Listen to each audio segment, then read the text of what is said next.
Hello everyone, menu for today natin ay sinigang na beef. Ayan guys, yung ating beef, fresh na fresh. Bagong katay lang yan. May binibilhan kami pag kailangan maaga lang pupunta doon para makabili ng bagong katay. Kasi pag tanghali na wala ng paninda. Ayan guys, papakuluan lang natin yan. Meron tayong bawang sibuyas, kamatis. Lagyan natin ng tubig, mainit na tubig para madali nang kumulo siya. Hindi na ako gumamit ng pressure cooker. Papalambutin ko na lang siya sa mahinang apoy. Kasi tinatamad akong ilabas ang pressure cooker. Ayan guys. Ginamihan lang natin ng sabaw para lumambot siya. Pinakuluan ko siya ng 1.5 hours. Kasi yung ating beef ay native. Ayan.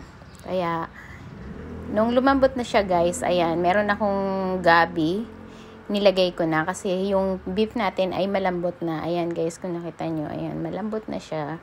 Kaya nilagay ko na yung gabi para maluto na din siya. At dinurog ko yung iba para malapot. Ayan, nag-add na ako ng asin guys at beef cubes. Ayan, nilagay ko na yung ating beef cubes.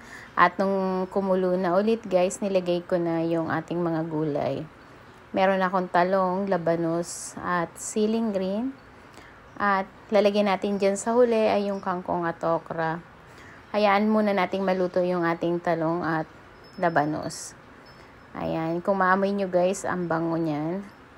Kasi yung ating beef ay bagong katay at native. Hindi siya frozen. Ayan guys, dahil luto na yung ating talong, nilagay ko na yung ating okra at kangkong. Ayan, haluin lang natin siya ng konti at papakuluan siya ng saglit kasi madali naman maluto yan. Then, add na natin yung ating sinigang mix. Ay, gamit ko po ay with gabi para medyo malapot-lapot siya. Ayan, guys. Ang sarap niyan, guys. Ang sarap ng lasa ng masarap talaga yung baka pag bagong katay siya. May binibilihan kami dito lang malapit sa amin. Ayan, guys, luto na yung ating sinigang na beef. Beef ribs po yan ang gamit namin. Ayan, guys, may taba-taba pa. Ang sarap. May sausawang patis at sili with calamansi. Ayan, guys, thank you guys for watching. Kain tayo.